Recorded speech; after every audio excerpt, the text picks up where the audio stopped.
welcome to another episode of Cavalier Family. On this show, we're going to be doing it a little bit different. We're going to go ahead and do a little bit of throwback mixed with, today's show, because we have a special guest on the show, one that, I've been looking forward to for a long time. And before we get into introductions, I will not go over the usual spiel, as if you are a recurring listener, you already know the spiel. Basically, every month we pick a different year, and every week we go over a different topic. No updates as of right now, though there is going to be something down the pipeline for you dads out there. So it'll be a shirt specifically for you dads. Ladies and moms, don't worry, your shirts are coming soon, because let's face it, you put out most of the work out there anyway, so we want to make sure that you get appreciated as well. But as usual, you can support the show by hitting the subscribe button on YouTube, subscribe to our podcast as well on all podcast listening platforms, as well as the shop link down below, which we'll have there for you, where you can get shirts, t-shirts, sweaters, anything that you would like. And of course, all proceeds go to independent filming, this podcast, and more stuff later on down the road. Because, we are an independent studio and want to make sure that everybody is still doing what they love and be able to support you, the listeners, with as much education as possible. And with that out of the way, the first episode will be a little bit longer, as well as the last episode. So just bear with us, because like I said, we have a very special guest. Now, usually I wouldn't go ahead and kind of put light into family or friends. Want to keep everything separate, want to keep business separate from family, and if there is family, want to keep their personal life out if they are on the show. But this gentleman here, there is no way to avoid that at all, and because he is my uncle, and because of course last names are the same, so ladies and gentlemen, I'd like to introduce to you the wonderful, the artistic, the captivating, the aviating navigator himself, Mr. Rick Herter. How are you doing today? I'm great, Todd. How are you? And I don't know, that's a hell of a introduction there. I'm not sure what to say after that. Thank you. Well, thank you. Everything was just spitballing there. So there is no script in front of me other than the information that we have. So everything was Right. Just off the hook. So Good. Try to keep it as clean and as appropriate as possible. In addition to that, of course, all of Rick's information will be down below as well. So if you are interested in anything that he does, you can find all the information down below, but we'll go ahead and get to that a little later. First off, what we'll do is we'll go ahead and kind of get to know Rick a little bit off of the cuff, as far as a little short introduction. Rick, go ahead and describe who you are as well as what you do. Well, as well as being your uncle, I have been an aviation artist and military historian since the late 1980s. I'm an artist who specializes in oil painting on canvas, traditional oil painting, like you would paint any subject as a traditional oil painter. Only my subjects are aviation history, military history, American history, primarily with a focus on aviation military type history. Perfect. And that's a great introduction, because what we'll do is we'll go ahead and start off in the very beginning. Obviously, aviation has been your passion for basically your whole life, but I think a lot of people want to get to know you and what kind of span or started off. So how did you know that you loved artistry? Like, how did you get that passion? What did you find out? Because as individuals and as we grow older, we try and find who we are as a person and what we love and what we enjoy. Right. What was your starting point? How did you figure out, well, this is what I like and I'm going to stick with it? Yeah, and that's a great question. And for me, it started by growing up in a family where my mom was an amateur artist. So I was always around somebody who painted and drew and was very talented, and that always intrigued me. And so I kind of followed in my mother's footsteps in that interest and in that passion. And then as I grew up a little older, like a lot of us, we have these these ideas that start earlier in our lives. Maybe it's sports, for us guys. Maybe it's sports. Maybe it's school. There are different things that we love that our passions turn to. For me, it was aviation. I had my first airplane ride on my 13th birthday as a kid, and I was fascinated. And from that point on, bit with the bug of flying and being up in the air and getting off the ground. And then one thing turned into another, and I had a love of history from the time I was small, and loved, especially, back when I grew up in the 60s and 70s, Vietnam was in full swing. And I was also doing a lot of reading about World War II, which had only been over, a couple of decades. So World War II was still a pretty fresh piece of American history. And so it was those types of things, the news articles, the TV reports, the books that I read that really captured my interest in history. And so through the years, then I went on to college and majored in art, and then took my skills and decided to work as an illustrator, primarily in a community that served the aviation community. And that's kind of how it started. Interesting. Do you remember what your first painting was? Was it actually aviation, or was it something else? It was, I actually had, this was kind of a cool story. Some years ago, I was at an event back in my hometown of Dowagiac, doing a lecture at a museum and signing some of my prints. And the lady came up to me who had been a second or third grade teacher, and she opened up this big roll of paper that was probably 3-4 foot long. I mean, it was quite big, and it was line drawings of dinosaurs. And she said, "I don't know if you remember this, but you did this in class, and I've kept it all these years." And so basically, 50 years later, she shows up and gives me this old drawing I'd done. So no, my first drawings were probably other things like dinosaurs and cowboys and Indians and things of that nature as I grew up. And it wasn't until, my teenage years and my college years that I really started focusing on aviation. Wow. So was the paper relatively fragile at that point, or was it still looking brand new? Like It all those was, decades later. yeah, exactly. It was actually in remarkably good shape.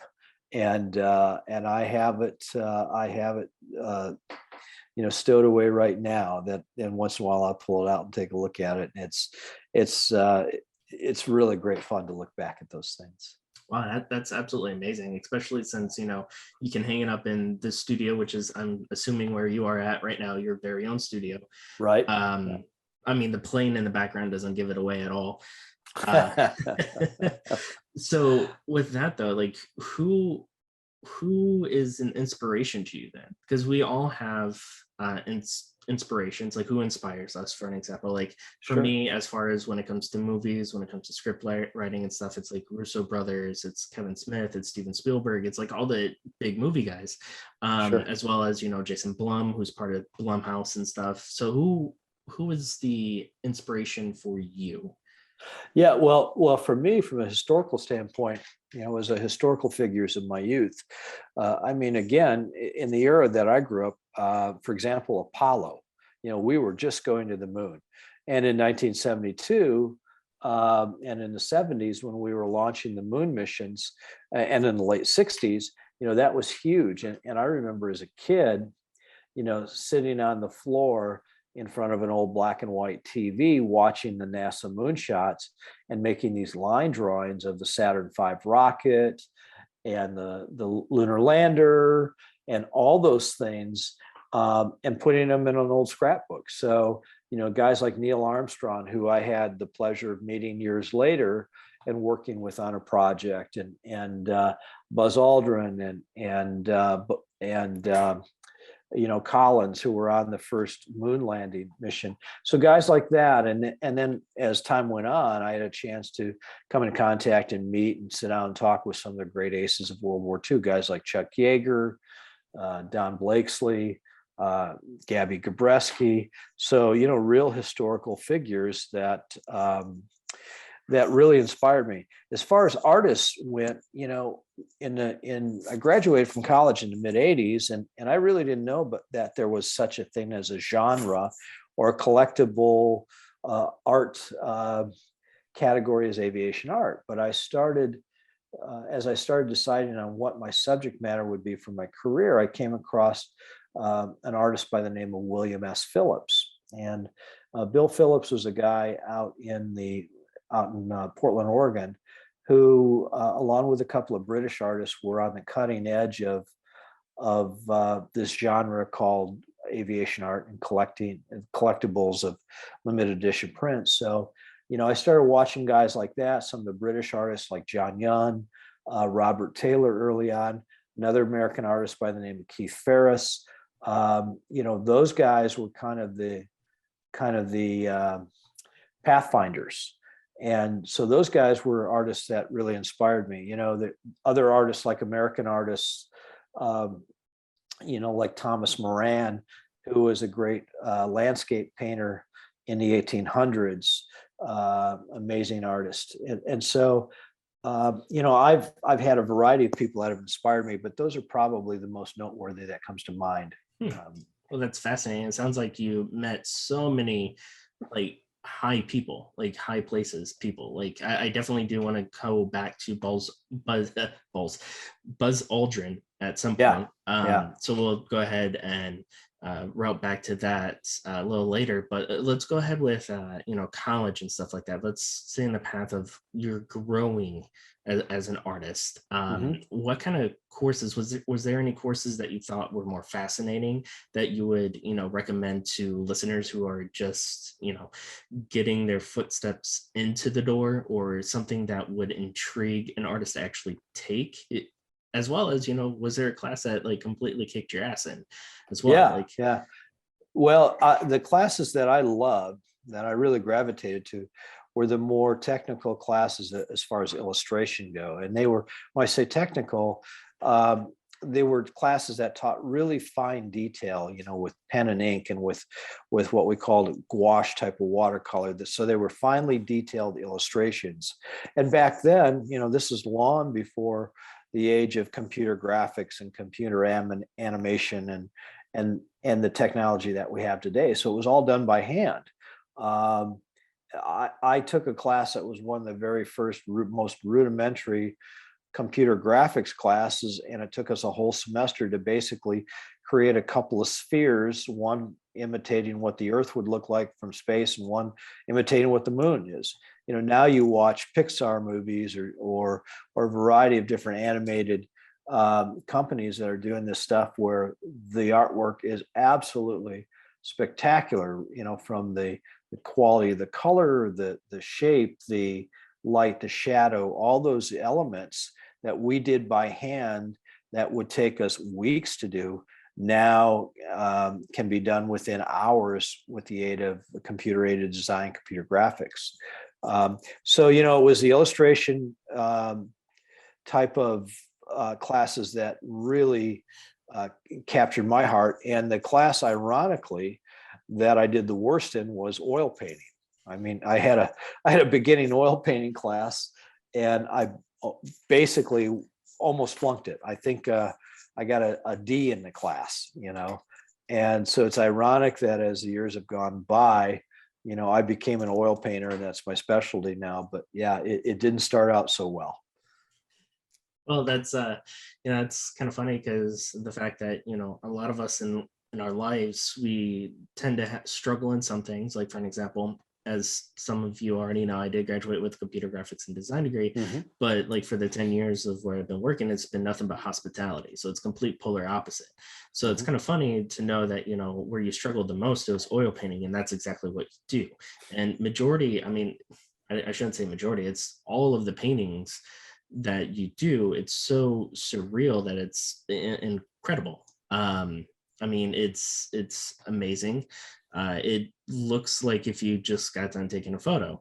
So what we're going to do, obviously, is we'll go ahead and talk about the process, I guess, the Mm, progress that has happened. Like what between college yeah, all the way to your first air ride, right? Your first yeah, F-16 Raptor like flight. Like right. what was the work in progress like? What did you have to do? Like what was, because it seems like going from one thing to another, it's a ginormous leap that Right. seems like it had to have a lot of grit, a lot of grinding, a lot of, networking when in during a time that we didn't have social media. And that's a great point. I think that no matter what you do, whether you're an artist, musician, um, you're an engineer, you're in hospitality, whatever your chosen field is, um, I always say you can give me two people, right? You can give me the person with the most amazing talent you've ever seen in the world. Mhm. Um, and you can give me a person with maybe half that much talent, but a attitude of I'm not going to quit until I get to where I want to go. And I will take that person any day of the week over the guy or the gal whose talent is off the chart, because you can have all kinds of talent and ability, but unless you have the attitude of, you know what, this is what I'm going to do, no one's going to tell me no, I'm going to work hard, and I'm going to work until it happens. And that's a lot. That's what it takes. My very first aviation related project professionally was basically a cold call to a Michigan air show director. And I had been doing some aviation related work for my portfolio, but I hadn't had any professional jobs. So back in 1987, there was a nationwide uh, an air show in Kalamazoo, Michigan that had a nationwide reputation. It was one of the top shows in the entire country. And I had done an illustration, a drawing, and I took it in the air show director's office, and I said, you know what you guys need? You guys don't have a souvenir poster for your air show, and I'm the guy to do it for you. And this was 13 weeks before the air show was going to happen, which in that industry might as well be almost the day before.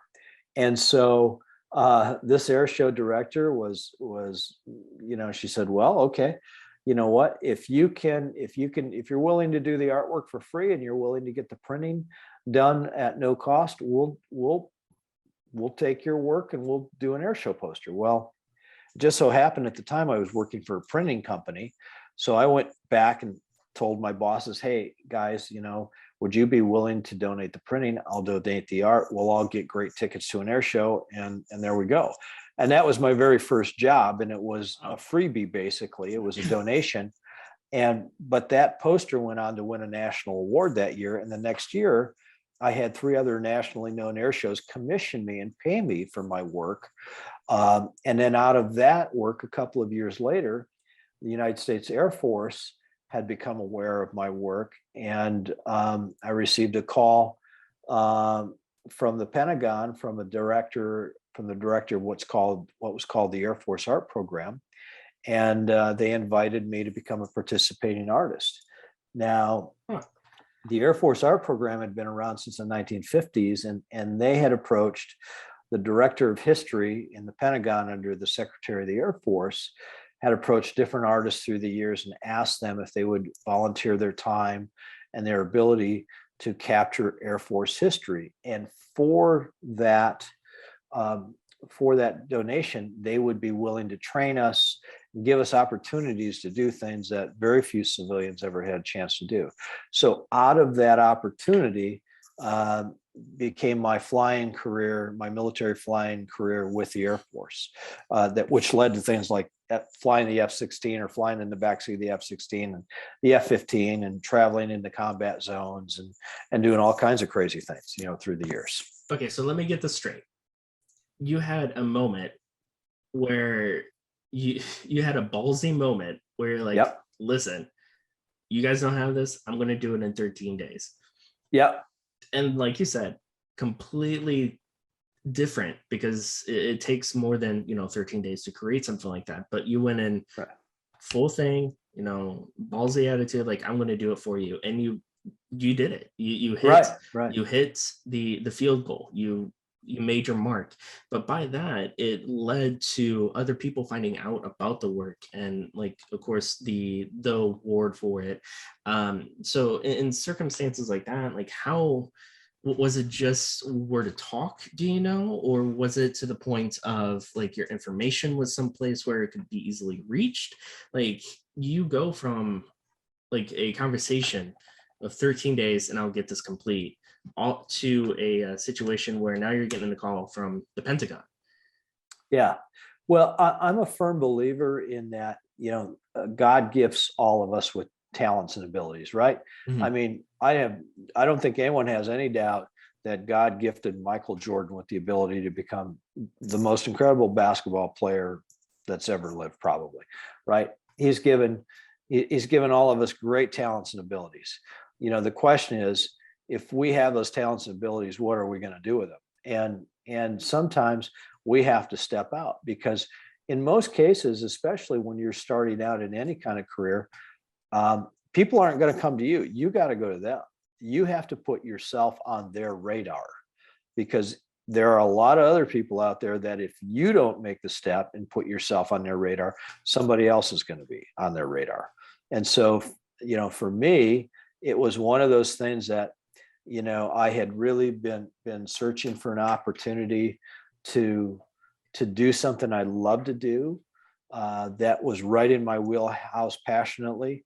And in this case, the doors really opened, and I believe those doors that opened were as a result of my desire and my prayer to really do what I wanted to, do in life, and use the talents God gave me. And those doors opened up. But you're right. You've got to be the person who takes the step towards the door, because if you don't, in most cases, it's not going to come to you. So did you submit? It wasn't you, or was it you that submitted the banner for the actual contest that eventually won the award? Well, I submitted the drawing to the air show director's office, and I had to do some research. I mean, before you step through the door, you also have to know who you're talking to, right? Mhm. I mean, if you're going to go and talk to the CEO of a company and say, "Hey, I want to work for your company," well, you better know what that company does. Right. So, you have to do research, and you have to understand who you're going to see, what they need, and how you can fulfill that need. In this case, they didn't have a commemorative air show poster, and I offered them basically something that they would, all they had to do is accept it. I was going to do the art, the printing company was going to do the printing. We were going to supply them with 2,000 posters, and they could sell them for 15 or 20 bucks a piece. So we Wow. gave them basically a product that they weren't going to turn out. We made sure that it was a quality product. And, I did my homework before I walked in the office. And, as they say, the rest is history. Wow. So that's amazing. You did that little banner, that little poster there, and then it led to, Pentagon and everything else. And as a kid, you flew, age of Right. 13, Right. enjoyed it and loved it. Right. What was the feeling or the sensation where now you're standing in front of an F-16, F-15, whichever one Right. that you're standing in front of? What Right. was that feeling between then until now? Did you feel a sense of, I made it, or did you feel like a kid again? Because now you're standing right in front of a plane that is like more than 10 times, if not 100 times more powerful than what you flew in when you were 13. Like, what was that Right. sense of Right. feeling that you got? So the airplane that I first flew in as a 13-year-old had a total horsepower of about 120 horsepower. The modern jet fighters that I've had a chance to fly in, single engine aircraft will have basically a thrust level of 15 to 20,000 pounds of thrust in some of the modern fighters. In the F-14 or the F-15, we're looking at between 30 and 40,000 pounds of thrust. Now, horsepower wise, that's, I haven't done the thrust to horsepower ratio, but it's a lot. Let's put it this way: when you take off and say an F-15, for example, you take off and you fly down the runway. and you lift off, and before you get down to the end of the 10,000 foot runway, let's say the airplane literally takes flight in about 4,000 feet of runway, 5,000 feet of runway. You travel down that runway, the other 5,000 feet, at about 20, 30 feet above the runway. And then at the end of the runway, you pitch the nose straight up. And as you pitch the nose straight up and fly in a vertical straight up, you're at 20,000 feet in about 8 seconds, 9 seconds. And the airspeed indicator, you've taken off, and when you pitched up, you were at, say, 350 miles an hour. Well, as you're climbing, the airspeed indicator is going to, 400 miles an hour. I mean, you're literally, it's like a space shuttle that's going straight up vertically, and it's increasing its speed as you climb. So that gives you a sense of the power of the modern jet aircraft, the modern fighter high performance aircraft.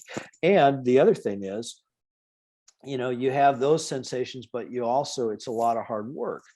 So when you're in the backseat of a fighter and you're in a dogfight with another fighter, like you might see in the movie Top Gun or what have you, your body is subjected to a very intense physical workout. For example, we right now, Todd, are sitting at what we would call 1G, or one time the force of gravity. So, if, for example, I'm 200 pounds, just round it out, if I'm sitting here at 200 pounds, I'm under one force of that of gravity. So I weigh 200 pounds in this chair. If I'm in a jet fighter pulling 9 Gs, now I'm in the back seat of that aircraft. And at 9 Gs, my body has the same pressure on it as 1,800 pounds.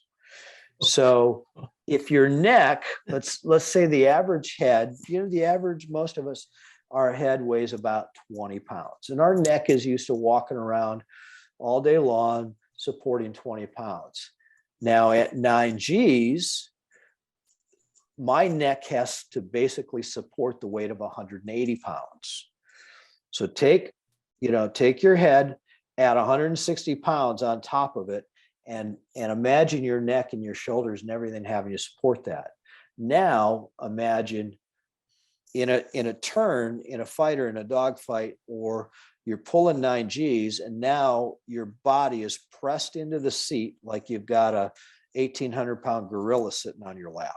That's what it feels like to pull Gs in a high performance fighter. Wow. So what was the sensation like when you actually stood in front of a fighter jet the very first time? Like, did you have a sensation of, I'm actually going to do this? Or was it more of like a childish sensation where it brought you back to your childhood, where it's, I made it, like, this is amazing?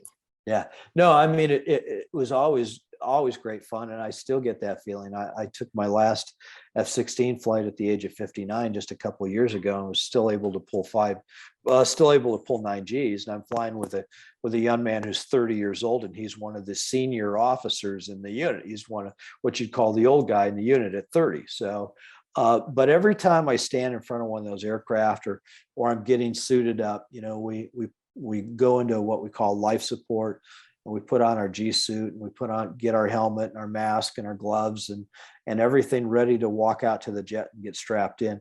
There are always butterflies in my stomach. The anticipation of it, there have been flights that I've gotten sick on, and pilots that fly these things every day occasionally get sick. So, the anticipation of not only the mission, but, am I going to get sick on this flight, or am I going to be okay?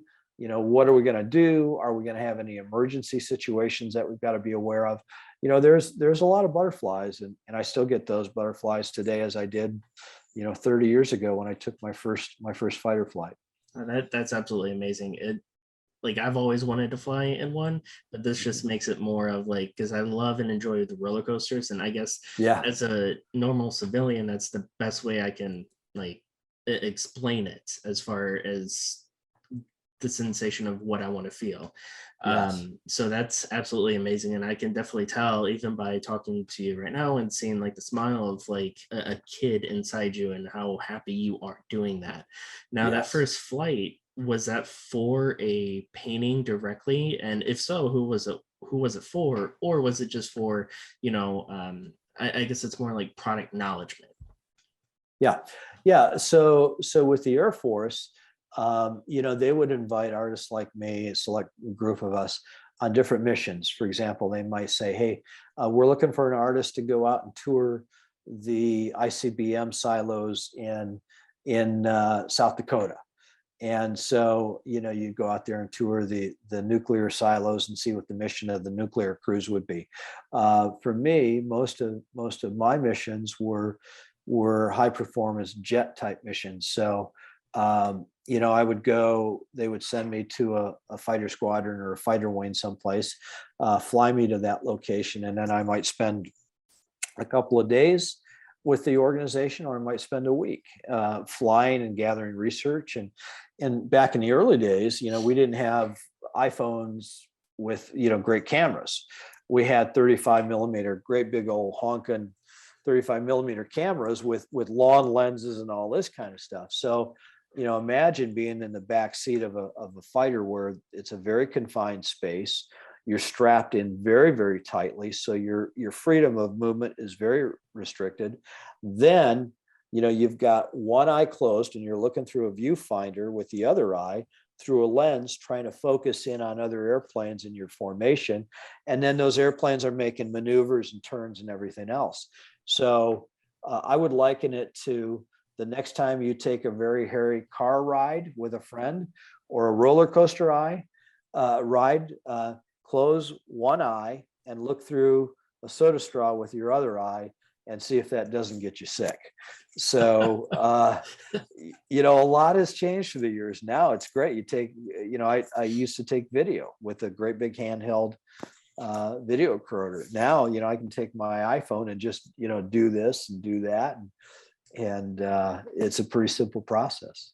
Wow, that's absolutely amazing. Do you remember who, as far as military goes, and I don't know if you can say the name or not because, of course, military wise and Sure. confidentiality. Do you remember who your first commission was for? Yeah. Well, the first few paintings I sold, uh, professional paintings, I would say, I sold to a gentleman from Philadelphia, Pennsylvania. He was a well-known attorney and a war, what we call a warbird pilot. In other words, he flew a Korean War jet in air shows around the country. And his name is Arthur Wolk. And Arthur was one of my greatest collectors. And he became a very, very good friend, as a lot of my collectors do through the years.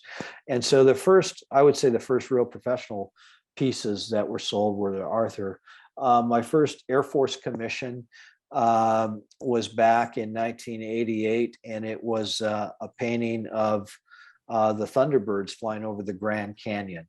And that was the first painting that I donated to the organization. And now I have, I think, somewhere around 20 to 25 paintings that hang in different locations all over the world.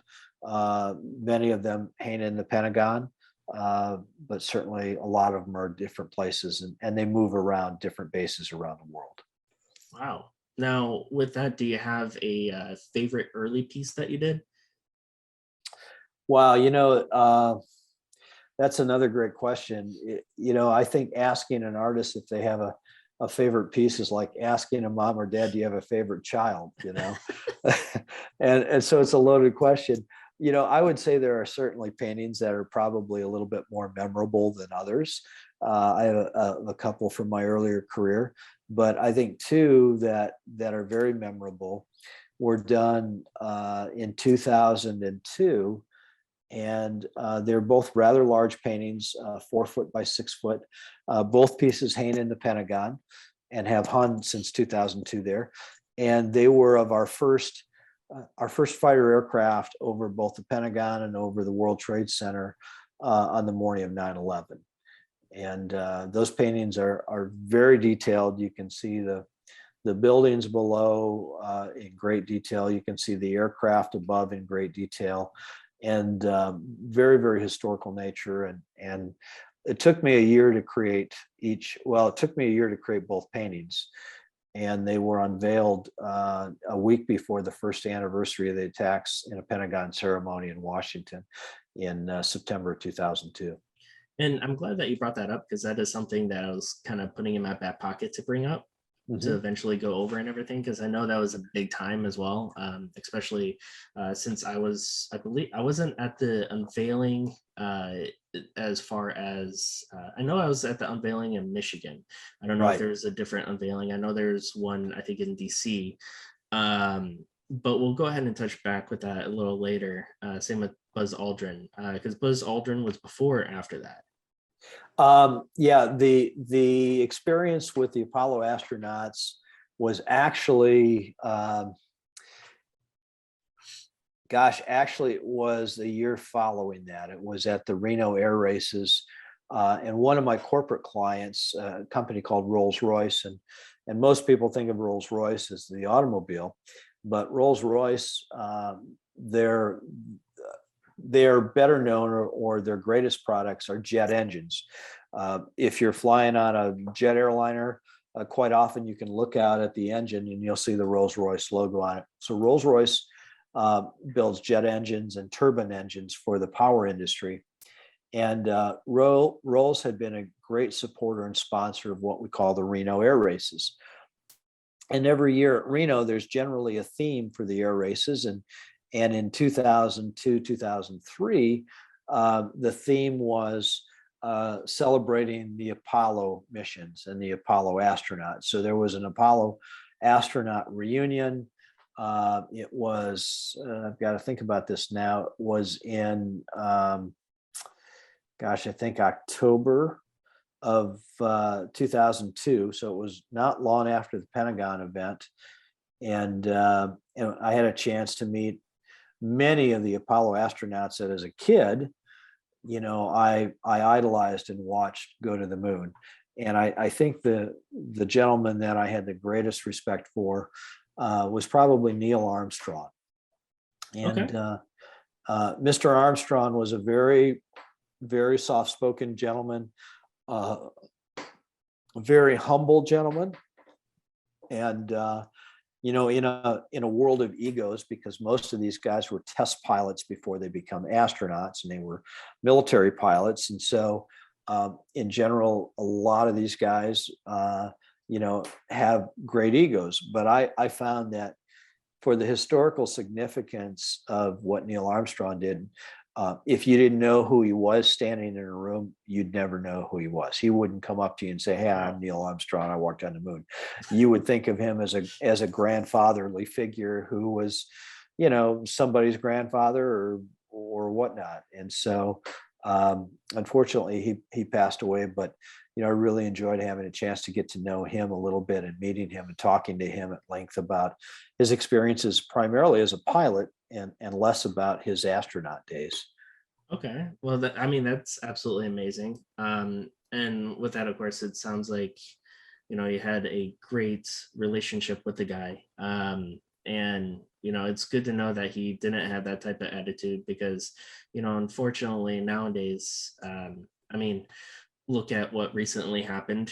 I mean, a couple of days ago, as far Sure. as and the big talk of what's been happening for the few days. When you get to Yeah. a certain status, you get to the point where you think you're cut off from the world or the world in general. You have this complexity issue. You think you can get away with stuff. Not saying that that's what happened, like, a few days ago. But there are some situations where people do have that attitude. Yeah. And unfortunately, there is some individuals in this world where if he didn't have the great personality that he did, there are some people who would be like, "Hi, my name's Lance Armstrong. I landed on the moon. Hi, my name's Lance Armstrong. I landed on the moon," and literally do that to everybody that's in the party. Yeah. So it's good to know that gentleman, that guy, that historic figure, was not like that because you know everybody says sometimes you don't want to meet your heroes because they could be disappointing, but it's good to Right. know that as far as your experience goes, and I mean probably every experience that the individuals had with the man is very seemed like a very humble fella, Yeah. and Yeah. with conspiracies aside, it sounds like you do believe that we went to the moon. I most definitely do. It's funny. I've obviously heard the conspiracy theories through the years, and I'm always the type of person who will say, everybody has a right to their own opinion on something, but when you talk about conspiracy theories, you go, okay, think about this. If we didn't go to the moon, can you imagine the hundreds and possibly thousands of people who would have to know that we didn't? We're part of the program, we're part of the production, we're part of the marketing, we're part of the television, broadcast of this. How many out of probably at least hundreds of people, not one person squeals on something their entire life? It's just, in my opinion, it's just preposterous to think that anyone would keep a secret, especially something of one of the greatest achievements of mankind in the entire course of the history of the world. So I always kind of get a chuckle out of that. And this was several years ago. I remember seeing a video of this where there was a heckler or a conspiracy theorist who was pretty well known in the moonshot community, who ran up to Buzz Aldrin on the street and accused him of lying about going to the moon. And this heckler, was probably in his 30s or 40s. And by this time, Armstrong's in his 80s. And or not Armstrong, but Buzz Aldrin's in his 80s. And Buzz Aldrin turns around and hits this guy with a right hook right in the jaw and lays him out on the concrete. And then just, Buzz Aldrin just keeps walking like it's no big deal. And I thought, that video is hilarious to watch, because it was like, okay, here, let me show you what I think about your conspiracy theory. So. That's pretty funny. That's pretty funny. So it's great to know what kind of the guys were back in the day and everything like that. Let's jump back to the flights and the paintings and stuff. And where were you, or where have you been sent to? Like, you talked about the Grand Canyon, and your first flight. Off show wise, you talked about going to Alaska. Like, what are some of the locations that you've been to? What are some of the best locations, and what are some of the worst conditions that you've been in? Yeah, well, I've been all over the world. South Korea, I've been to the DMZ in Korea, looking at the North Korean guards, a few feet away from me, looking back. Wow. That's what I call, being literally on the tip of the spear kind of thing. Japan, the Far East, Japan, Korea, the whole Pacific Rim area was a fascinating trip. I was there during the 50th anniversary of Pearl Harbor back in 1991. So I was at a lot of the overseas locations where World War II really took place, where you can really feel history. I've been all over Europe, and to the Middle East. I've been to the combat zone in Iraq. I flew missions over Iraq when we were there in 2003 during the war, when we went into, basically it was Gulf War II at the time. But, I've been to Kuwait shortly after the original Gulf War, Saudi Arabia, Israel, a variety of places through the years. I would say, from a historical standpoint, one of my favorite trips was to the Middle East, and especially Israel. I really enjoyed being able to be in a place that had so much history that you could look back at and see that they were still digging up historical relics from 2,000, 3,000, 4,000 years ago. I also love the Far East, love Japan, love Korea, and so great places. I can't say that. I would say probably the toughest neighborhood I've been in was in Iraq during the war, and but other than that, just about every place I've been, I've loved for different reasons. Are you able to explain the experience in Iraq, like the rough neighborhood? Yeah, it was when I was there, it was quite unusual in that we were flying missions into Iraq during the daytime. The unit I was with, we were flying resupply missions into troops into captured Iraqi air bases. So we weren't literally staying overnight generally in Iraq, but we were flying out of uh, the Middle Eastern country known as Qatar, or Qatar, as some people would refer to it. But we had a huge American air base in Qatar, and we would get up very early in the morning, 4 or 5 o'clock in the morning, grab chow, walk out to the airplanes.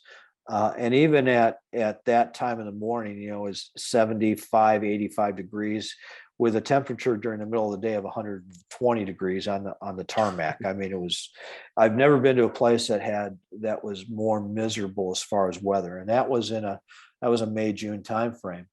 But we'd load the airplanes with whatever supplies, whether it was food, whether it was ammo, whether it was medical supplies, whatever we needed to get to the troops up in Iraq.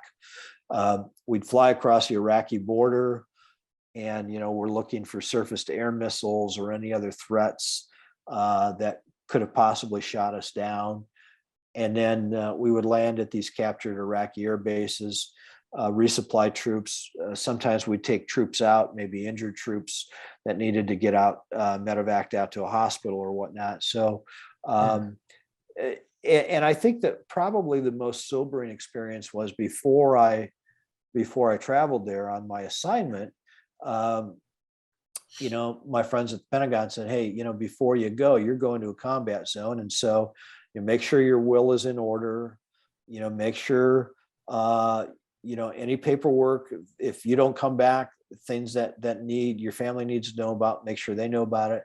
And so, at the time, Wow. I sat down and I recorded uh, messages for my children and for my wife, and they were personal messages, and I recorded them as if I had been killed. So it was like, "Hey, to my children, hey guys, I love you. I want you to know that no matter what you do in your life, I'm going to be there. I'm going to support you from afar." Sharing with each individual child, of course, what they specifically meant to me and what it felt like to be their dad. And of course, a very personal message to my wife, at the time. And then you pack all that stuff up, you give it to a friend, and in this case, I gave it to my pastor and said, "Look, if something happens to me while I'm overseas, here's the envelope with all the pertinent information. Make sure this gets to my family." And so when you do that, and service members do that all the time when they especially go into a combat zone, but for a civilian, it is a very sobering experience.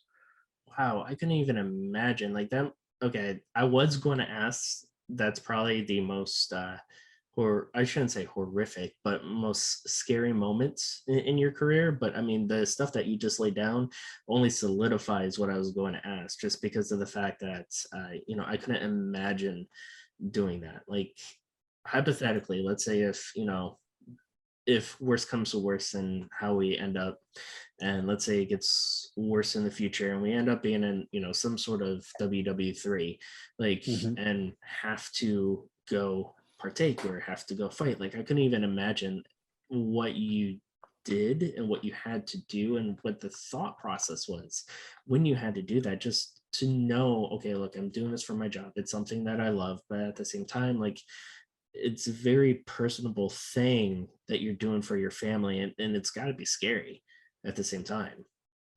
Yeah, and it was it.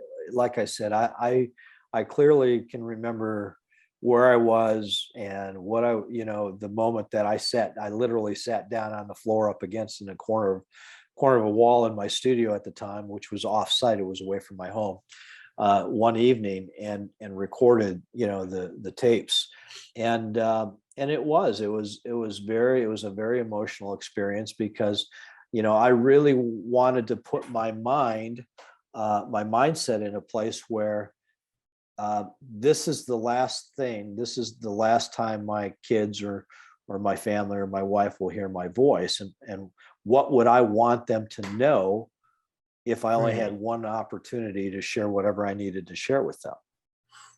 Wow. And how would I say it in such a way that that they are encouraged and not discouraged Yeah. by my loss. So, but thankfully, I got back and I retrieved that envelope and threw that envelope away some years later. So, So they never actually heard it, or no, okay. no, Have you shared with them?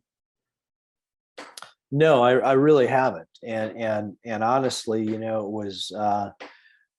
it was almost 20, almost 20 years ago now. And so, um, knowing exactly what I said to each and every one of them is more difficult to recall at this point.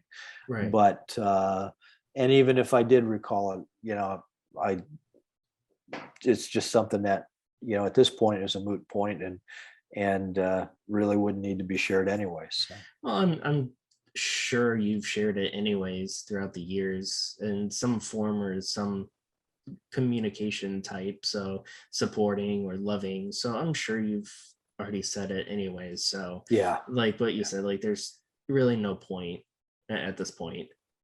right. But still, that's absolutely amazing. Thank you for sharing that this Oh, you're welcome. story, like in general, like a lot of the things that you know, what you were expressing and what you were saying are things that I didn't even know growing up, like as a kid. Yeah, So a lot of this stuff is really new to me as well, and just hearing all these stories and life and experiences as well. It's fascinating.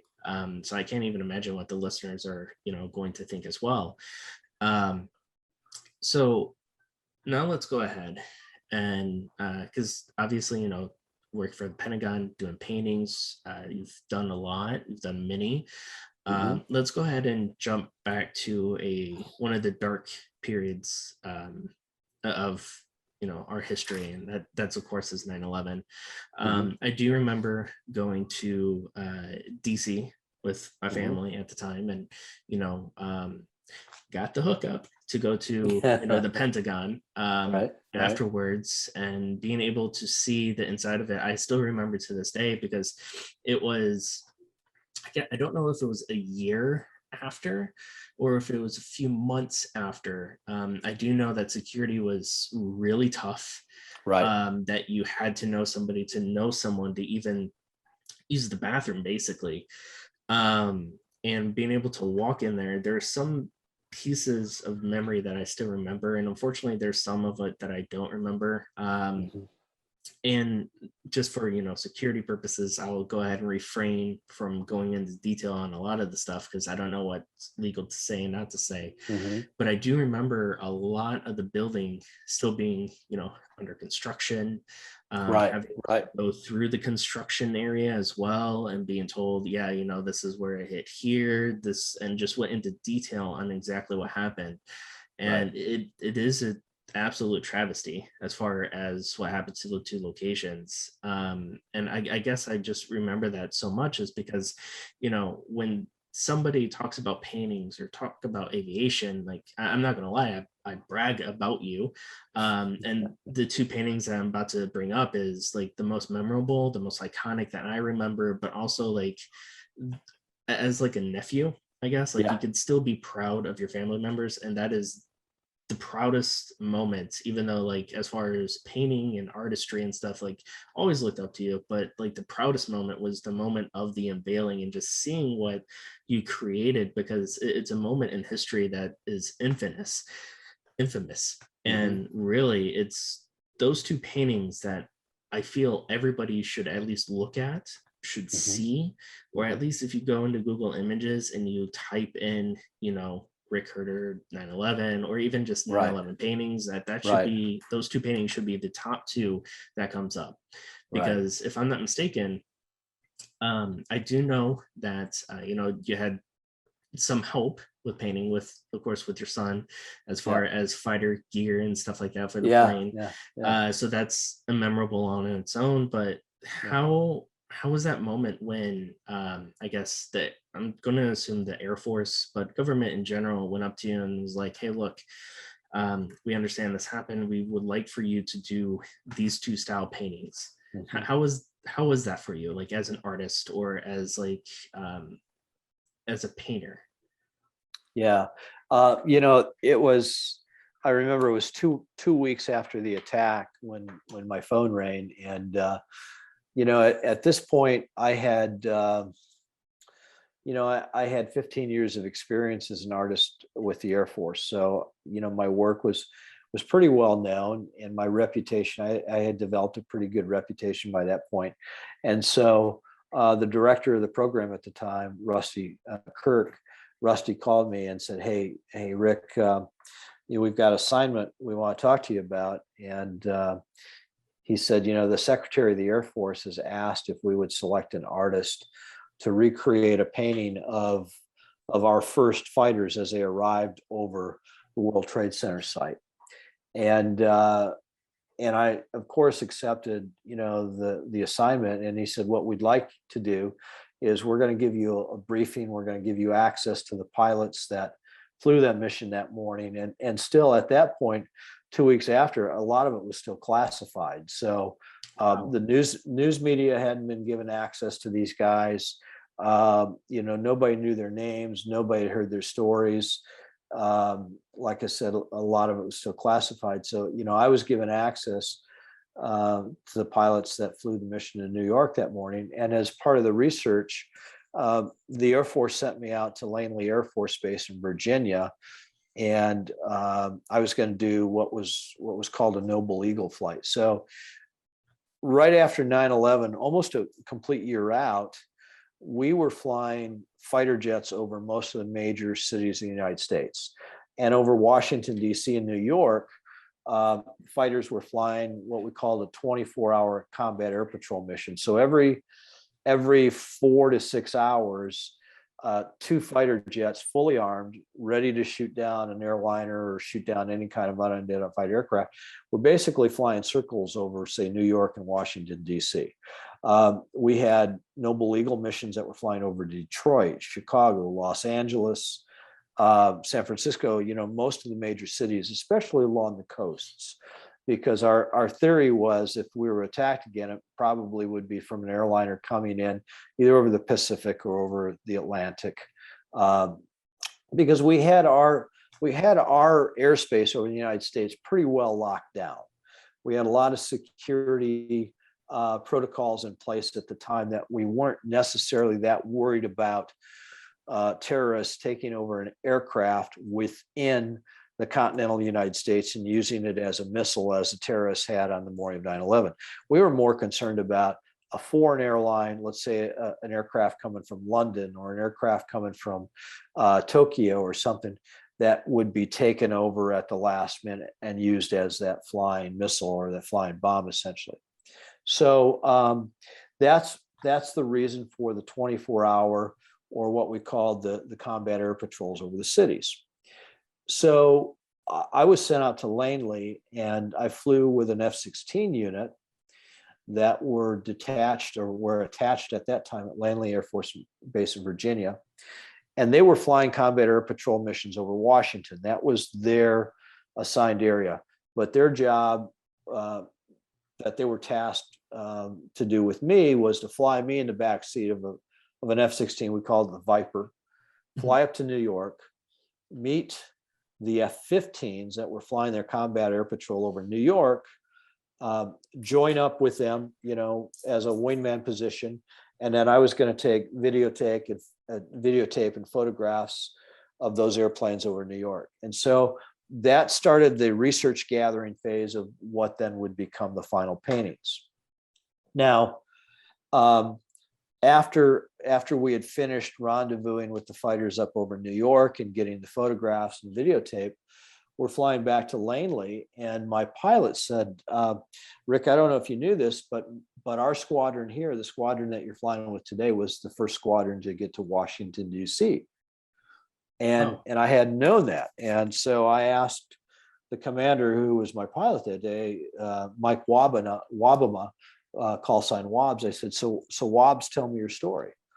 And so he shared with me the story of the F-16s out of Langley that were scrambled to Washington that morning to try to intercept the aircraft that hit the Pentagon. And so that conversation led me then to contact the Pentagon a few days later and go, look, I know you want me to do a painting of our F-15s over New York, but the other story that has to be told is our guys as they got over the Pentagon on the morning that Washington was attacked. So I was fortunate enough to be allowed to do both paintings, work with both squadrons, work with the pilots that actually flew those first missions, and then recreate a historical painting based on what greeted them when they first got over those sites that morning. Wow. So I do remember where I was that day. And that was sixth grade. I believe Mr. Kennedy was his name, in Dowagiac, Patrick Hamilton. And I remember sitting in class, the principal went over the PA and said, teachers, please change the stations to TV to, I forgot what station it was. And of course they turned it on. But that was right after, actually, they explained to us over the PA that, the field trip that we took in last year or whatever, 2 planes hit the World Trade Center. And then that's when they said to turn on the TVs. And of course, that's when we saw the second plane hit, and Right. And I believe the Pentagon was later. But at that moment, even for a town of like 5,000 people, so a very small town, we were all evacuated because we didn't know what was going on. Before we actually move on, I just wanted to know, where were you when that happened, as well as how did that have any toll or any effect with, commission or work during that time? Obviously we know about, the governmental thing, but how did it have any effect? Well, the morning that happened, it was interesting. I had a studio gallery that was about a 20-minute drive away from the house that Connie, your Aunt Connie, and I and your cousins, all lived in Kalamazoo. And I would stop frequently at a coffee shop on my way to the studio every morning to grab a cup of coffee. And I just stopped at this shop to grab a cup of coffee shortly after 8 o'clock in the morning. And I'm waiting for my coffee, and the barista goes, wow, I just heard on the news that a airplane flew into World Trade Center tower in New York. And like everybody else, we just thought it was a small plane, bad weather, somebody had gotten lost, flew into a building, because that had happened in years previous, many years ago. An airplane actually flew into the Empire State Building. So it wasn't necessarily beyond the realm of possibility. So we didn't think much about it. I got in the car, drove to the studio, opened up the gallery in the studio, turned on, I would normally listen to the news, National Public Radio in the morning. And as I turned on the news, all of a sudden the wire, the news was happening in real time. An airplane had hit, and shortly after I got there, the second aircraft had hit, and it was clear we were under attack. Not long after that, the reports of the Pentagon being hit came across the news wire, and I had a lot of friends in the Pentagon. So I called the director of the art program there, who had been a good friend, and the phone rang and rang and rang, and it was busy. It couldn't get a hold of anybody. Found out later because they were all evacuated now, the building. So that was that morning, and as I listened on, I closed the studio and the shop and drove back home, and the kids and Connie, we were all kind of gathered in the living room watching all this happen, live on TV. And I remember, my mom, your grandma, talking about Pearl Harbor, because when she was little, she lived through Pearl Harbor, and she had told the kids, the grandkids, she said, when I was little, we had something called Pearl Harbor. And so I said to my children that morning, I said, guys, have you ever heard of grandma talking about when she was little, experiencing the attack on Pearl Harbor. And they all looked at me and yeah, they nodded their heads. I said, well, this is your generation's Pearl Harbor. And I said, the world tomorrow will look very differently than the world that you woke up to this morning. And from that day on, we had a variety of security measures around the country. We have now what's called the TSA, or the Transportation Security Administration. Prior to that day, you went through a normal metal detector and just normal breeze through security. Now we have a whole government organization dedicated to that. We have a lot of government security and intelligence agencies that have grown out of that morning. So things did change dramatically from that point on. I had to take a business trip, for a couple of weeks. The airlines quit flying. The day of 9/11, within hours, every airplane, thousands and thousands, I think 3,800 or 4,000 airplanes that were over the United States or coming into the United States from either the West Coast or East Coast from overseas, were all landed. They were all immediately, sent to different airports, land, parked, etc. It was about 2 weeks after the attacks that I had to make a business trip out to Arizona. It was interesting because on every aisle seat, there was a man sitting. And the idea was all of us on that airplane as men were like, nobody is going to take over this airplane. And, there was a great sense of being at war and not allowing that to happen again. Well, I'm also going to think that's the male instinct, the male intuition of, protection, right? Exactly. Want to protect the family, want to protect the lives, want to be, the soldier for everybody, basically. Exactly. Yeah. So I definitely get that aspect, is because, on that flight, you have women, you have children, and, men step up. Yeah. And calls for it.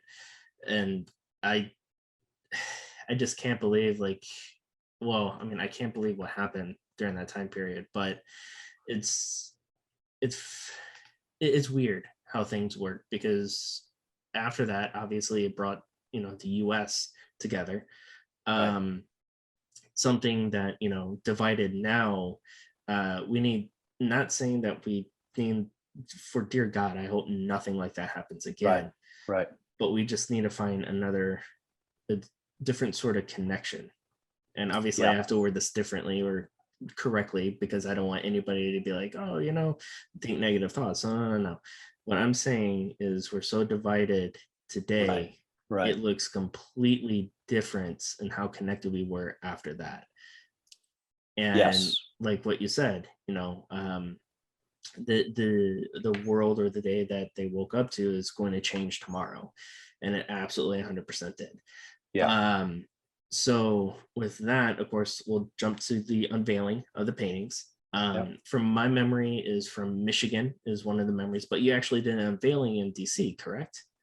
Yeah, the official unveiling of both paintings was in Washington, D.C. We had a preview unveiling about a month before at my studio gallery in Kalamazoo, and that's probably the one that you remember about, because a lot of family and friends were at that event. And so, that event, we unveiled the Washington, D.C. painting, and I was actually still working on the New York piece at the time. So that piece was still under wraps, as you might say. And then it was about 7 weeks later when we went to Washington, D.C., and both paintings were unveiled officially in Washington, D.C. at the Pentagon at that time. Wow. Yeah, that's absolutely amazing. And are you able to say where they are standing or hung up at right now? Yeah, they're there. They're on what's called the Distinguished Visitors Tour. So if you go to the Pentagon and you take a tour, I'm not sure exactly what the status right now of tours are for civilians. They kind of, depending on the security issues of the day, kind of depend on whether you have access to those tours or not. But they're in a pretty prestigious place in the building where a lot of foreign, especially commanders, they're the commanders, the Air Force commanders and military, and a lot of foreign visitors who are also commanders of their home militaries have a chance to see them. And if you take a tour of the Pentagon, the paintings, they also give you a tour past both pieces too.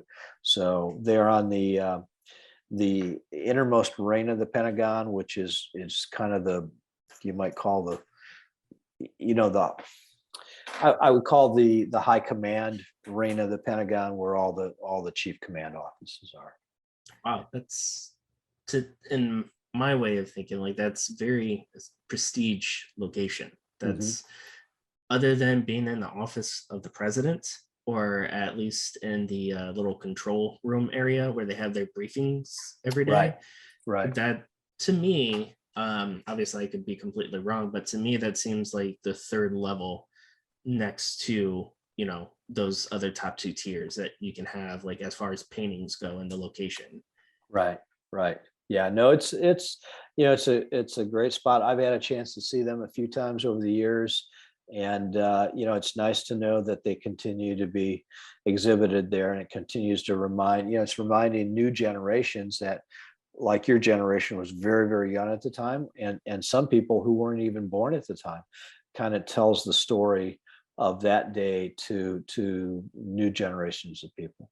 Yeah, because now they're being taught that in history class Right, nowadays. right, So it right. kind of, Yeah, it makes me yeah. feel old for sure. Me too, man.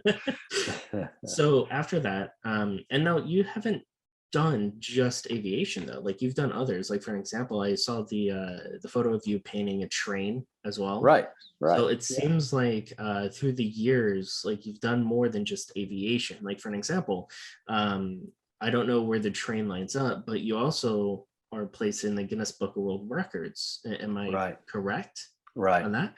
Yeah, yeah. And that the Guinness Book um, situation happened as a result of a mural, a 29,000 plus square foot mural that I was commissioned to create back 2000 in the early 2000s again at the Kalamazoo Air Museum, Air and Space Museum in Kalamazoo, Michigan. It's a 32 foot tall by 900 foot of running wall, continuous wall that wraps around the entire interior of the museum and the aviation space attraction there. And that project, I had hired two other artists to work with me on the project, and it took us about 14 to 15 months to wrap it all up. And at the Whoa. time, I had no idea. It's all hand painted, oil paint and enamel paints, all done by hand. No airbrushes, no big spray guns or anything like that. And when we started it, we had no idea it would be a world record holder, and it was, and it still is, as far as we know. Um, and then, I have done some different subjects. Occasionally, I've done some naval work, surface warship work with aircraft carriers and some naval subjects. Um, Still kind of related to aviation, but instead of an airplane being the main feature, it'd be a surface warfare ship like an aircraft carrier. And the train work you talked about, you related to, those were two large commission pieces here in West Palm Beach by a gentleman, a collector of train memorabilia and train art, and travels all over the world to ride on old steam locomotives from India to Western United States, and that's his love and his passion. So yeah, that's and I've done a few other pieces related, but again, mostly aviation. But once in a while, I do something kind of wild off off off the board, so to speak. So okay, so as we're of course wrapping this up, we'll save some fun facts for, of course, the later episodes too, because I know Yeah, the history with you and the painting, it just spans through decades, and I'm sure you yeah, have many fun facts that we can save for the continuous episodes as well. you bet. So before we, of course, move on, I do know that you went from Michigan to West Palm Beach, right? Right. Yep. That's great. How are you liking that? Well, I've been down here. It's interesting now, 12 years. So it's hard to believe it's been so long. but it's been a great move. You know, I love the seasons, and when I lived in Michigan, oddly enough, my favorite time of year was winter because I always loved to Snowmobile. snowmobile, grew up snowmobiling, and then learned to ski later in life, and those things. And I always love the change in the seasons. You know, I love the beauty of the fall leaves and the crisp air, and I miss that being down here. But you know, it as I've gotten a little older too, the views of the ocean and the activities down here, I will tell my friends that it does not suck living in the tropics. So I traded my snowmobile in for scuba fins Maybe and jet ski. diving and jet skis and doing water sports now, and being able to drive a sports car year round instead of, you know, just 6 months of the year. So Right. Well, perfect. so So before we go into our next segment, go ahead and let the listeners know where they can find you as far as commission, social media, how they may professionally contact you, because obviously, you know, your life, want to make sure it's private. Don't want somebody to knock on the door and be like, "Hey, Rick, are you there?" So go ahead and let everyone know like where they can find you, where they can follow you, because you know I can't advocate, just like everyone else that's been part of the show, can't advocate you guys enough. yeah, So thanks, man. where can they holler at you? Yeah, if you want to see usually my latest work and work that's, you know, underway or in process, you can either find it on Facebook at Rick Herter Art, and that's RickHerter Art on Facebook, and you can also find Rick Herter Art on Instagram. So those are two great places. I also have a website, rickherter.art.com or rickherter.com. You can find my work that way as well. And of course, you can, if you Google the name Rick Herter and aviation art, you'll see all kinds of stuff. Not only my artwork, but some of my flying photos and some of the other stuff about life that's so much fun. That's awesome. And we'll be sure to, of course, add that down below. Now, with this, we'll jump into our next segment for Back in Time, where we will be talking about the top 5 TV shows of the year that you actually picked, specifically of 1986. So, you ready to jump back in time? Yeah, you're gonna have to remind me what some of those are, though. I've forgotten already. That's all right. So, let's go ahead and do that now. Back in time. Welcome to 1986. I will go ahead and start off with the top TV shows. Basically, the top TV shows come from classictv.com. The information is coming from IMDb as well. The first on the list, number 1 for 1986 top TV show, is The Cosby Show, which was on NBC. The estimated audience was 30.5 million views. The IMDb score was 7.4 out of 10.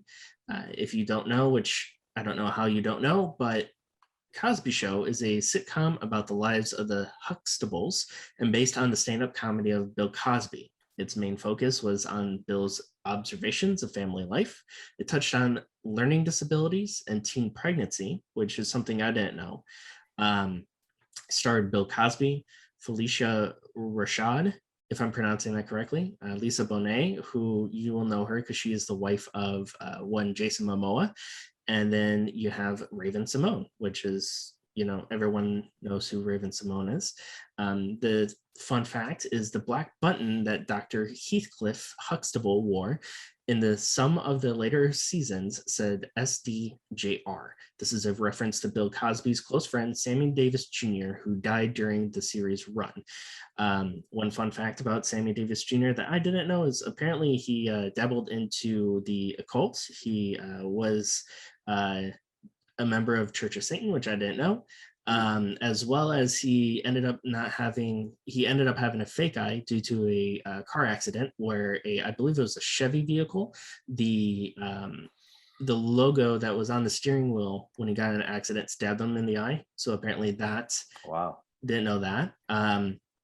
So I know that was kind of more fun facts on Sammy Davis Jr. But number 4 for the Cosby Show is Theo has dyslexia, like Bill Cosby's real life son, Enos Cosby, which is a little fun fact on that. So with that, what we'll do is, let's talk about the Cosby Show a little bit. That's a little bit of fun facts. I do remember watching a few episodes back in the day. I mean, back in the day, Cosby was a very funny guy. Now knowing some of the darker side, it's sad because for a long time he was known as America's dad. Mhm. So unfortunately, he is out of prison as we are speaking right now. But what are some of your memories from the show? Well, I think that show is really groundbreaking in a lot of ways. Obviously, Bill Cosby was a comedic genius. I remember as a kid um, listening to some of his albums from the 1960s when he first burst on the scene as a young comedy or young comics. So he'd been around for a lot of years before the Cosby Show came on. That was in some ways a somewhat of a departure from him, because he had done a lot of stand-up, he had done a lot of concerts, he'd done a lot of albums, and now he's doing TV. Mhm. And I know he did some TV specials prior, but to see him in a reoccurring role, and in a role of a family man, a doctor, and what it did really was one of the first TV, very successful TV shows that, whether you were black or white, Hispanic, whatever, it was a show that everybody loved and everybody loved to watch. But from a social standpoint, it was probably one of the very first TV shows that showed a upper middle class African American family, African American doctor, professional wife, children. So it was a very positive view of African American life that a lot of folks, a lot of us pasty white guys and white gals, had never seen before. Because we all come into culture with preconceived notions, and not always are those preconceived notions real positive in many ways. So I thought it was a great show because it was funny. It showed this family having classic challenges, and that any of us would have as moms and dads and as kids. And it taught a lot of great life lessons. So yeah, it was groundbreaking. It was an amazing show. Yeah, it's definitely iconic. Yes. Number two is Family Ties, that was aired on NBC. It had an estimated audience of 28.57 million views. IMDb scored as 7.3 out of 10. According to, of course, again, all this information is from IMDb. Chronicles liberal ex-hippies Stephen and Elise Keaton, their conservative son Alex, daughters Mallory, I'm guessing that's Mallory, and Jennifer, and later youngest child Andrew. Some of the notable stars was Michael J. Fox, love the actor, Michael Gross, Justine Bateman, Meredith Baxter, and Courtney Cox, which I didn't know. The cast wanted to end the show with the entire Keaton family dying in a plane crash. Kind of dramatic. They absolutely didn't want to do a reunion show in the future. And then the last fun fact that we have here is, on some days during the shoot of the first season, Michael J. Fox would often hitchhike from Brentwood to Hollywood because he didn't have a car, apparently. So I didn't know that. Big fan of Michael J. Fox, Frighteners, the TV show that he had most recently. I know he obviously Back to the Future, big ones for me. Love Back to the Future. Oh yeah. The Frighteners by Peter Jackson, which, if I'm not mistaken, that was one of the very first movies that Peter Jackson directed. And I say one of the first because obviously it's not the first, but definitely shined a different light as far as Michael J. Fox's acting wise. Courtney Cox, everybody knows her from Friends, but also like the Scream movies as well. So I don't really remember Family Ties though. I do remember it being advertised as far as like billboard posters and stuff, but I didn't really watch it. Yeah, I think Family Ties was kind of a counterplay to the Cosby Show in many ways. It was interesting in that the parents were these old washed up hippies, from the 60s. So, that there was some very interesting cultural play that was going on there. But, of course, that was the show that really launched Michael J. Fox's career. And as you mentioned, Todd, the Back to the Future movies were amazing. And then I think one of his later shows later in life that you were talking about was called Spin City. And Probably. And I honestly didn't watch Family Ties that much. I mean, once in a while, I think we'd catch an episode with the kids. But yeah, I think you've said probably the fun facts that you shared are probably the ones that I remember. Yeah, I don't even remember it. So number 3 is Cheers. Aired on NBC, estimated audience of 23.7 million views, IMDb score of 8 out of 10. It's basically about regulars of the Boston bar Cheers, quote unquote, share their experiences and lives with each other while drinking or working at the bar where everybody knows your name. Hence, the main phrase of where you see on shirts and stuff comes from that TV show. It starred Ted Danson, Woody Harrelson, Kelsey Grammer, Kirstie Alley, and John Ratzenberger.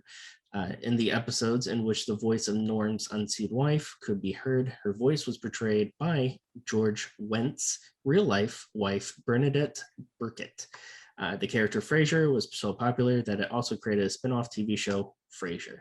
Now, everybody will know some of the most notable actors in there, like Kelsey Grammer. I mean, he went on to play Beast for some of you nerds out there. He went out and played Beast in X-Men movies. Woody Harrelson. I mean, everybody knows Woody Harrelson. White Men Can't Jump is just the name one. Most recently that I remember is, of course, Carnage. He plays Carnage in the new Venom movie as Cletus Cassidy. Now, I do remember a few episodes of Cheers, but not all of them. My personal experience from Cheers is actually going to the location in Boston, which they have 2 locations, one down by the pier and then the actual one that's up on the hill a little bit, right across from the park. We didn't sit downstairs as we dined upstairs in the little bar location. It was delicious food. Definitely recommend it for everybody to at least try once.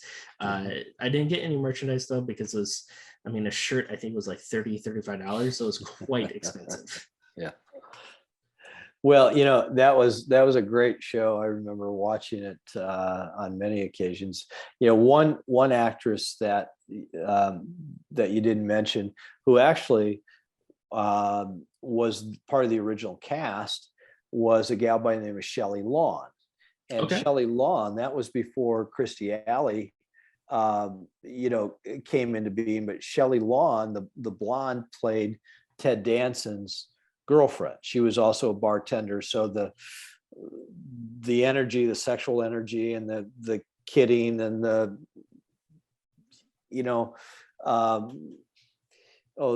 flirting and stuff of that show that made that very successful, that interplay went between Danson and Shelley Long. Of course, when she left the show, then Kirstie Alley came in and kind of took over that role.